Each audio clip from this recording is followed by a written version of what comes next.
I am enjoying the new format and information on the sutra you are sharing. When you say the new format, that means I didn't have any PowerPoint before. I did, but I stopped for a long time.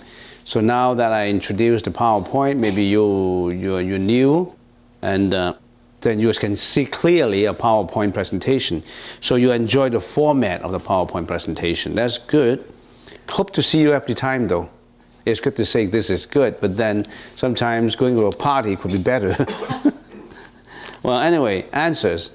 Please explain in more detail the 6 realms and how asuras are in each realm. So you're interested in the 6 realms of reincarnation. We're talking about the Buddhist cosmology just now in the meditation hall. And by cosmology, we mean the shape and evolution of the universe and how they come about according to the Buddhist scriptures. And we talk about these planes of existence. Cosmology is about the universal plane of existence. Not every religion touch on that concept, because mostly the religions depend on faith. They may not research. I heard a comment from one of the YouTube presentation, and there's one comment. It says, I like what you talk about. A Buddhist is a researcher and an investigator. Yeah, this is true. A Buddhist is not a blind faith believer. A Buddhist is a researcher. As a researcher of what?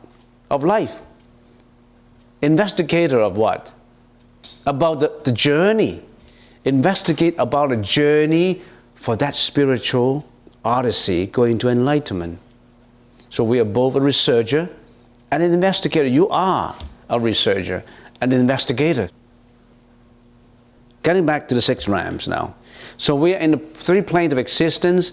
The lowest realm, which is the desire form, and the second level up is the rupa dhatu, which is the form realm, and the third is, of course, arupa dhatu. We call it the formless realm. And before you even start trying to understand the Buddhist philosophy, this is a starting point. You've got to know where you are. Where do you stand? If you don't even know the plane of existence, you're on shaky ground when you go further into the philosophy of Buddhism. So, where are we now? Identify yourself. In which location? We are all, you and I, we are in the desire realm, kama dhatu. Why are we in the desire realm? Because for many, many lifetimes, we always are overwhelmed with desires. What kind of desires? Desires for wealth, desires for reputation, desire for sleeping, desire for killing animals for food, desire for lots of desires, you name them. Sexual desires, so to speak. All these are sensual desires. Why are they called sensual desires? Because what you interact with through your 6 sensory organs, your eyes, 1, your nose, your ear, your tongue, your body, which is the touch, and your brain. All these things correspond to everything, all environments. And in the process of interacting, consciousness arises. And this consciousness are being assisted by many mental afflictions. Like what? The feeling of jealousy, hatred, violence, fraudulence, depression, anger, you name them. All of these, the bad ones, they're the good ones too. Sometimes your senses would be assisted by benevolent feelings like courtesy, kindness, helpful. You're not only performing bad things, you're performing good things. But unfortunately, we are always, most of the time, performing bad things. So we're creating bad karmas. So our senses interact. When our senses interact, we have a lot of desires.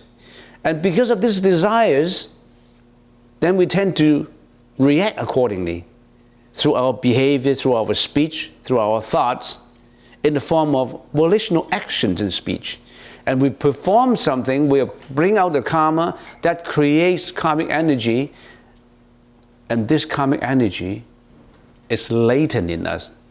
It's ingrained in us forever. Whatever you have done, every thought, every karmic energy, every I don't know what units you denominated for energy, I don't know. And every energy, every unit of energy get registered in your what?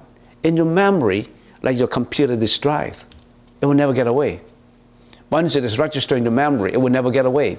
It's waiting for retribution, waiting for cause. So because if you have energy, that energy, you carry that energy is not material though, it's consciousness. Then when you die, you bring this energy to the next body. And when you die again, you bring to the next body. As a matter of fact, you are rotating like in a spiral, and like a windmill. Like an ever moving windmill. Have you ever heard that song, The Windmill of Your Mind? It's like a windmill turning and turning, non-stopping. We have been like that for many, many times, many, many lives. And where does this karmic energy take us to? Into what form in each life? It depends on how heavy, how bad, how good your karmic energy has been. So depending on the magnitude of good or bad energy, you roll into that form. And what forms you take usually? 6 forms, 6 realms. You could roll into hell, victims of hell. You could roll into humans realm. You could roll into the ghost realm, spirits, ghost realms. You could roll into Asura's realm. You could roll into God's realm. God is also a realm. Or Deva's realm. Gods are sometimes called them guardian angels or Devas or people in heaven. People in heaven. But they still reincarnate. But they're in a much higher level than us. So we have the 6 paths of reincarnation. Even within each realm, there is different levels.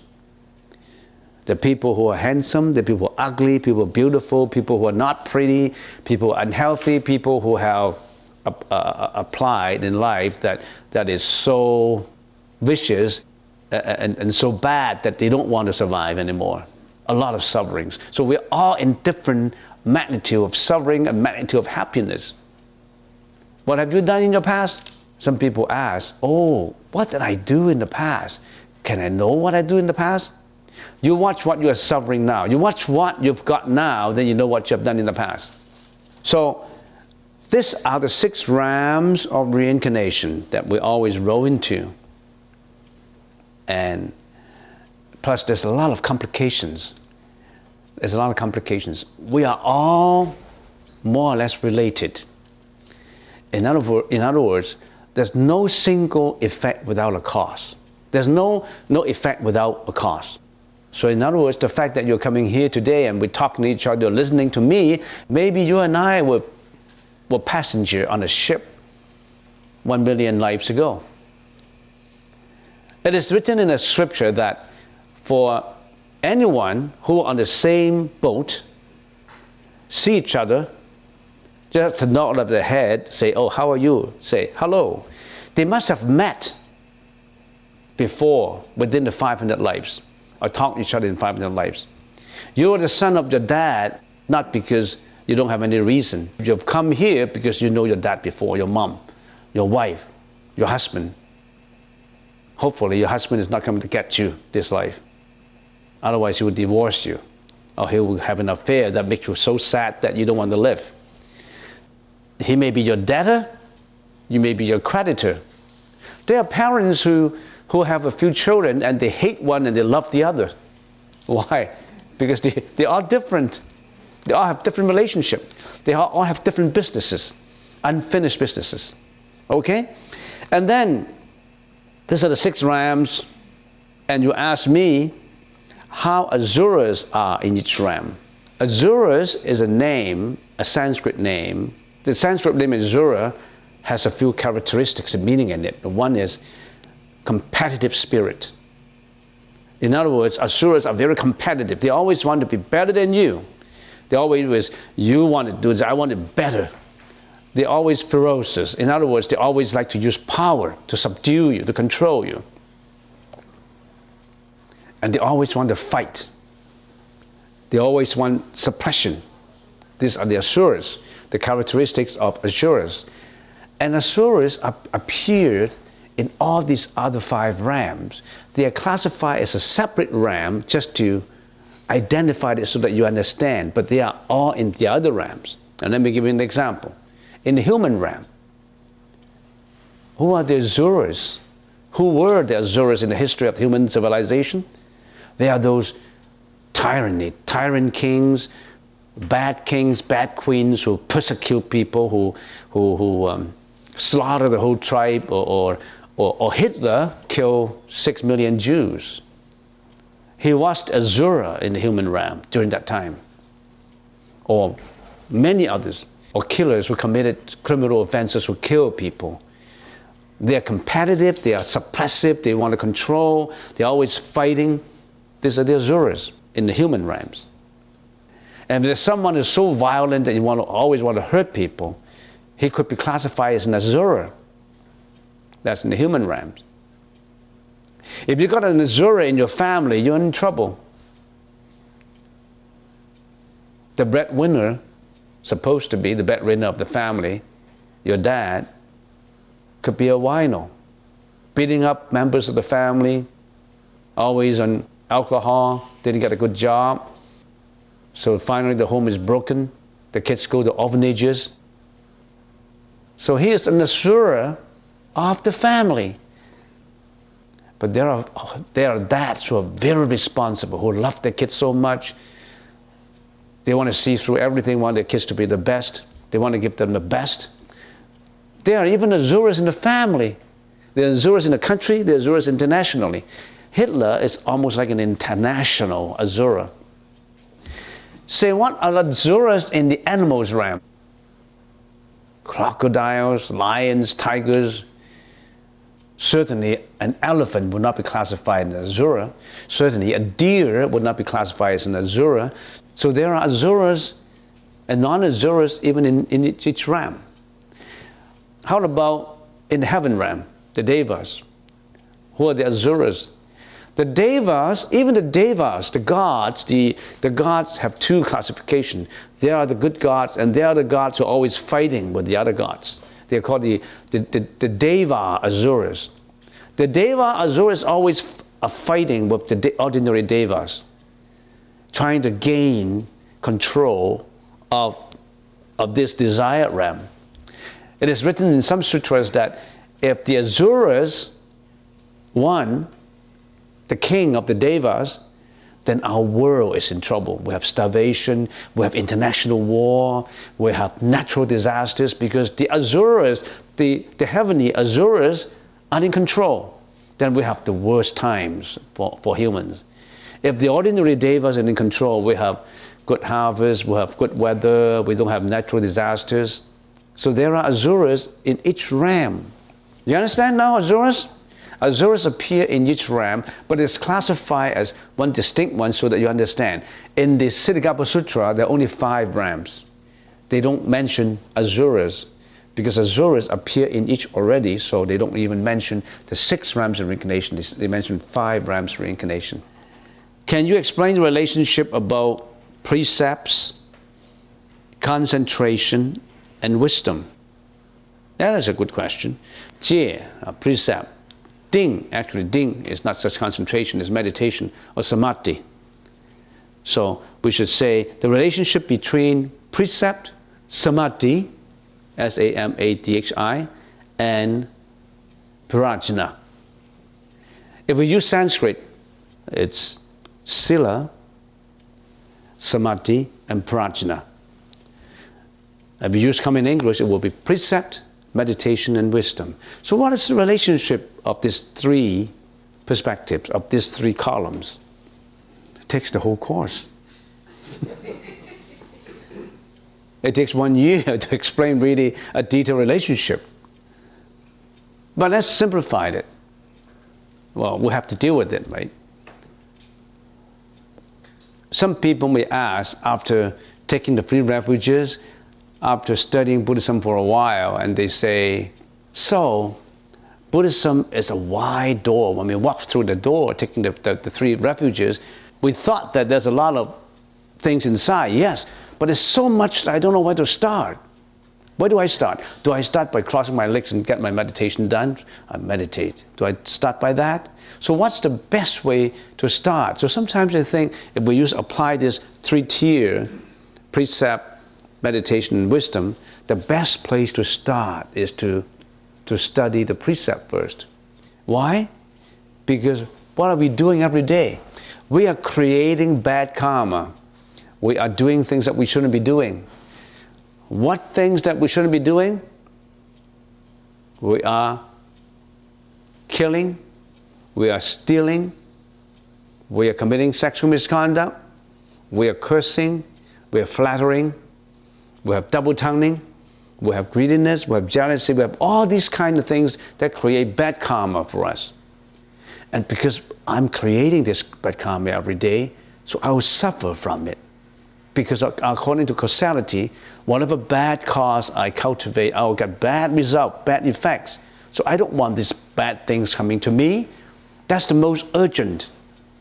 I want to be good. I want to have a happy life. I want to live happily. I want to live peacefully. If you want to live peacefully, you have to know how to build up this path to peace. To build up this path to peace is you have to do good deeds first. So if you believe in the Buddha's teachings and you're killing, committing sexual misconduct, cursing all the time, you're contradicting yourself. So what's the best things to do is to follow the precepts. There are certain things that you must not do. If you don't do these things, then you are getting more and more to peacefulness. You're getting more and more to happiness. I know that actions involve what? The bad things is killing, stealing, and sexual misconduct. Talk about behavior first, the broad general behavior. Killing, I don't want to kill because it's not good to kill. You're killing, you're supporting killing animals for food. And they kill every day. Do you know how many millions of pigs and cows and chickens they slaughter every day? Have you got on the Google, got on the YouTube for slaughterhouses? Get on the YouTube for killing animals. Getting on the YouTube for killing seal for fur. You know how they kill 25,000 seal every year in the Arctic Ocean? You know how they kill them? The whole ocean is like a bloody hole, an ocean with blood. And they kill them for the fur. They kill them alive with no electrocution. They just kill them. You check into support, sympathy or sympathetic with the seals. And there's so many non-human acts that human beings are doing every day to kill animals for fur, for eating, for meat. You know how they keep chickens? They have been to the chicken farms? Visit the YouTube for chicken farms. How they abuse all the chickens. How the chicken lay eggs. They're in a cage of maybe 1 foot by 2 feet, maybe even less. The hen is not allowed to move. Every day they lay the eggs. They can't even get to see their own laying, their own eggs. And they're all sick. Some of the feathers gone out from the body, and they cut their beak in case they've gone crazy that they want to beak each other. So they cut off all the hen's beak. You know beak? They cut off so that they can't hurt each other anymore. And their responsibility is just laying eggs day after day. They give them hormones in their food. And you're eating that kind of eggs from the dirtiest part of the hen. You've been supporting killing. Be a vegetarian, go veggie. Don't support killing animals. I don't have to eat meat, I'm okay. You don't have to eat meat. You don't have to wear fur. You don't have to wear your mink coat. Because how many mink they kill support making a coat, a mink coat? 30, 40. You know how they kill the mink? I study. They smoke them alive. And in some country, they skin them alive. They just hook them up and they pull out the skin. And then throw the rest of the body onto a heap of bodies. And their eyes are still blinking and looking around and struggling. And there are ladies who spend thousands of dollars for that mink coat. Not just one mink coat. I know a lady who have 30, more than 30. And she bought a huge fridge for putting a mink coat inside so that the mink can stay fresh and stay good. And she's been planning on how to store the next pack of mink coats that she's going to buy. They have a lot of money. So you know why people suffer so much in this world? Because of the karmic energy they created. You've been supporting the killing. A professor told me, when you're talking, because when I study presentations, he said, when you're talking, I'm sidetracking again, but it's worth it. When you're talking, you look at the eyes of the audience. If they go like this, that means you should stop. But I know that there are students who, when they are learning and when they are watching, they open their eyes like that. They act as if they want to absorb it. I want to know that so that I can tell other people. I want to absorb. Their eyes are wide open and they listen very attentively. There are others who are like, I've heard this before. So they feel mink. So they have fur. So I can't do anything about it. I mean, build up your spirit. There are people who kill black bears for the bile liquid. They caged a bear in a place like that wide, and they cut open their stomach, exposed the bile, put a tube to it, and every week they sucked out the bile liquid to be used as medicine. So the poor bear was inside. Every time he got the bile liquid came out, and some of the bears in the earlier times was suffering so much. Imagine if you are cut open without anesthesia, how would you suffer? You're cut open and then they suck the bile liquid from you. So the bear the bear gone crazy, and the bear committed suicide by putting out his guts, and he died. He preferred death. But these guys are very, very clever. They tie the bear's hands. So they're always like that for 20 years. So every day they cut open, every day they suck the bile from there, and this poor bear suffered for 20 years. And there was a lady in America, in the States. She learned about, she studied this, and she vowed to save all these black bears. She went about the country to protest, to do all kinds of things to help the black bears. So there are people who help, and there are people who hurt. Who do you choose to be? You want to be the people who hurt animals, or want to be the people who save animals? You make your choice.